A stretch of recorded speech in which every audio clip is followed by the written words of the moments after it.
Okay, my number one is Klaus, and I think Klaus is unbelievably brilliant. Like, you caught lightning in a bottle, someone accidentally dropped that lightning, they caught the lightning in a bottle again, and then somebody hit that person with a truck, and somehow they caught the lightning with it again. This shouldn't work as well as it does. It is phenomenal. I watched it again last night in preparation for this, and even I like horror movies with Christmas, obviously, from my list. They do such a good job of having this creepy atmosphere when he's first getting on the island, and the music gets all dark, and the animation is gorgeous. It's just beautiful, and you have the fog, and the fog kind of lifts, and as he's going to the bell, you get this creepy like slow music, and he walks slowly up to it and he pulls the bell, and then all of a sudden you have this giant fight, and he shoots through the clouds, and the animation as he shoots through the clouds is phenomenal. Like it's gorgeous. Um, the very beginning of the movie introduces you to what the problem is immediately. This guy is lazy, but he's also very clever because he puts together all of these little solutions so that he doesn't have to do the work. The cleverness goes as part of his character and is used later on in the movie. Genius, absolutely great. Um, there's a part where they're having this battle in the city. You have kind of two rival groups that have been fighting for generations, and he has to figure out how to bring peace. Is the basic idea. But he's running away from this battle situation, and a spear gets thrown and hits a sign, and it drifts your eye up to the sign and lets you see that it's a school. That being a school is super important. He goes inside and he talks to the school teacher who has given up on schooling because nobody cares about educating their children in this town. And he talks to the teacher, and she gives this exposition and gives an info dump. But the info dump doesn't feel like an info dump because she's just screaming about her problems. Again, it's brilliant. Um, it's just piece after piece with this show is so good. The voice acting, all of it is on point. Um, you have these creepy little children, and you can slowly see them. They change the colors of the eyes of the children as the show goes along.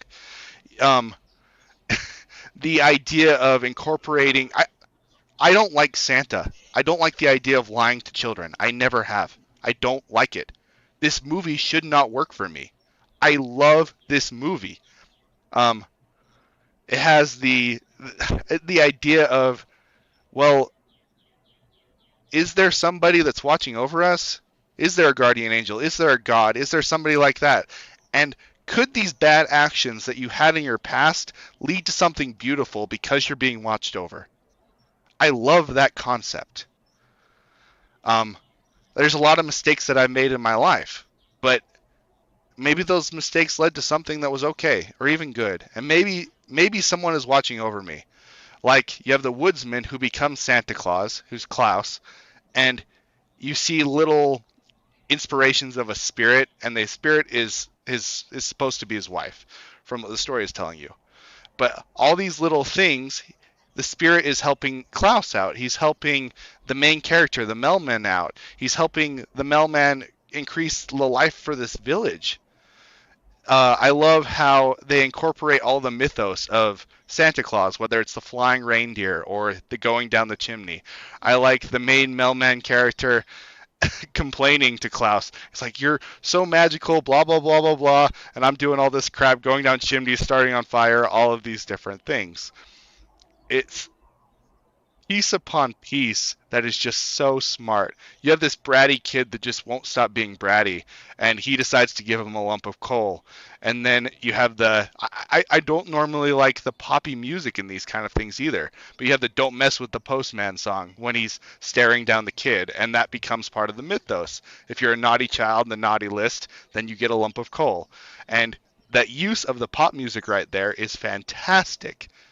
You have the little girl from a different culture who they actually took they represented a different culture, like a real different culture, for this little girl. They have them try to translate for her so they can figure out what kind of Christmas gift they want. And the music, pop music, when she opens her gift for the first time, is so well done and matches the tone of the movie so well. As the movie goes along, the colors of the city get brighter, and you feel more love and more harmony, and the colors become more peaceful as you go throughout the film. Um, I could gush about this movie for so long. When I first watched it, it stuck me to the screen. I usually kind of half watch things while I'm playing with my phone. And this movie immediately made me put my phone down and pay attention. And then I watched it 6 times that first Christmas that it came out, again and again and again. And I told every single person, watch this movie, watch this movie, watch this movie. It's brilliant.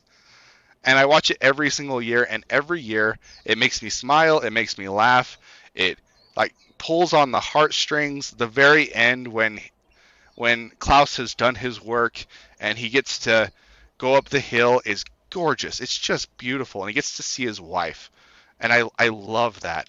And I love when your main character Jesper is sitting and he says, "I don't know how it works, but every year I get to see my friend." What a great ending to a movie. There are very few movies that I truly think are perfect. I think this movie is absolutely perfect, could not make it better, and it shouldn't be as good as it is. I'm gonna nitpick on that comment right there.